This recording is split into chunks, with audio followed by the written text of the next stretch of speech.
आणि माझ्या मित्रमैत्रिणी नमस्कार. मी कुमारी वेदिका निलेश बाळगडे, आदर्श हायस्कूल दर्यापूरचे विद्यार्थी. आज मी आपल्यासमोर अत्यंत महत्त्वाच्या आणि आपल्या भविष्याशी जोडलेल्या विषयावर माझे विचार मांडणार आहे.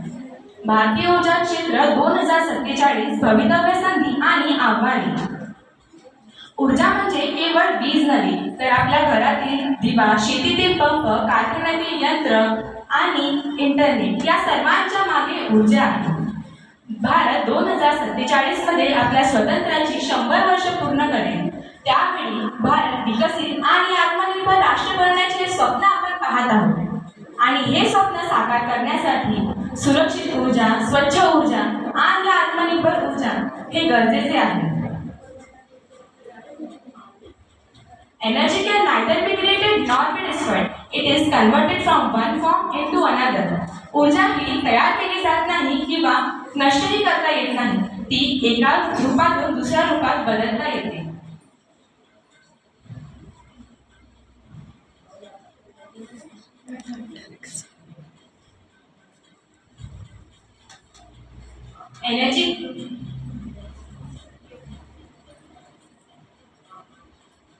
आजची ऊर्जा परिस्थिती. आज भारतात ऊर्जेची मागणी वाढत आहे. उद्योग, शेती, शहरे आणि डिजिटल तंत्रज्ञानाच्या वाढत्या विस्तारामुळे विजेची मागणीही वाढत आहे.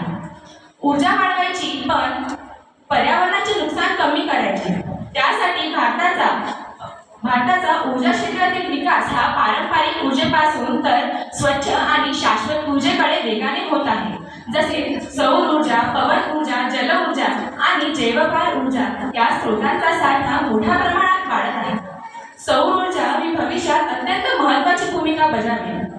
भारत देशात वर्षभर मोठ्या प्रमाणात सौर ऊर्जा उपलब्ध आहे.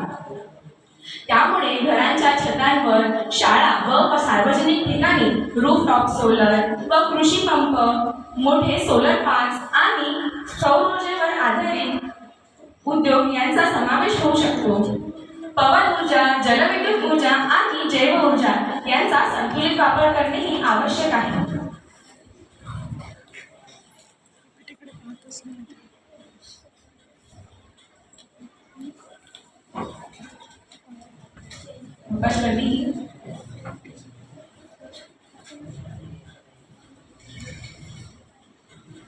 साठवणूक करणे ही आवश्यक आहे. ऊर्जा निर्माण करणे व त्यासोबतच ऊर्जेची केलेली साठवणूक भविष्यात उपयोगात आणणे अत्यंत महत्त्वाचे आहे.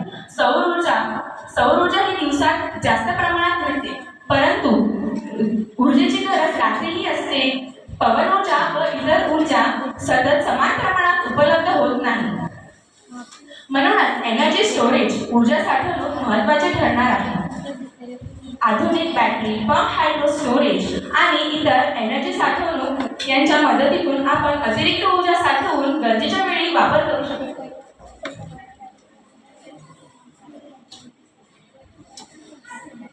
चला तर आता आपण बोलूया इलेक्ट्रिक व्हेकल्सचा भविष्यात होणारा मोठा बदल. पेट्रोल आणि डिझेल यांचे अवलंबित्व कमी करू. इलेक्ट्रिक व्हेकल्स, बॅटरी टेक्नॉलॉजी आणि ग्रीन हायड्रोजन यांचा वापर वाढू शकतो. ग्रीन हायड्रोजन यामुळे प्रदूषण कमी होते. हायड्रोजन आणि जैव इंधन यांची भूमिकाही मोठी होते. सौर ऊर्जा व पवन ऊर्जा यांच्या मदतीने आपण पाण्यापासून ग्रीन हायड्रोजन निर्माण करू शकतो. म्हणूनच ग्रीन हायड्रोजनची भूमिका भविष्यात अत्यंत महत्त्वाची राहणार आहे.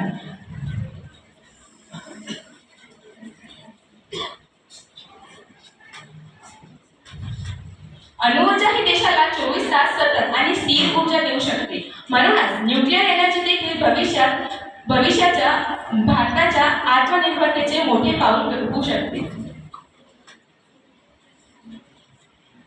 भारताच्या ऊर्जा परिवर्तनामध्ये अनेक संधी आहेत.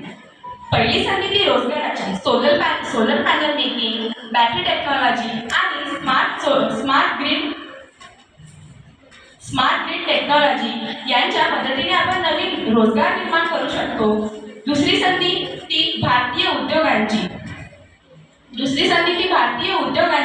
आज आपण ऊर्जा साठवणूक प्रणाली आणि इतर आणि इतर यांच्या मदतीने दुसरी संधी ती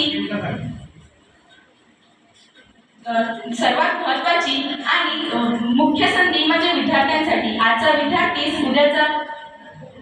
उद्याचा अभियंता, वैज्ञानिक आणि संशोधन आहे, म्हणून संशोधनाच्या संधीही मोठ्या आहेत. आव्हाने सुद्धा आहेत. ऊर्जा साठवणूक, ऊर्जेची वाढती मागणी आणि ट्रान्समिशन अँड ग्रीड. ज्या भागात ऊर्जा ही मुबलक प्रमाणात आहे तिथे निर्माण झालेली एनर्जी ही देशाच्या इतर भागात पोहोचवण्यास ट्रान्समिशन नेटवर्क गरजेचे आहे.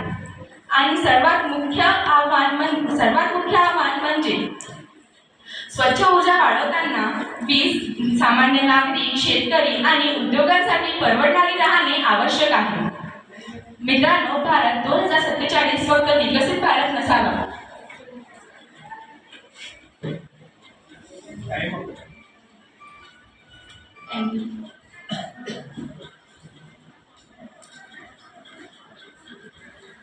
हे माझा एक प्रश्न आहे. महाराष्ट्रात सर्वात जास्त सौर ऊर्जा क्षमता कुठे आहे माहिती आहे? सॉरी,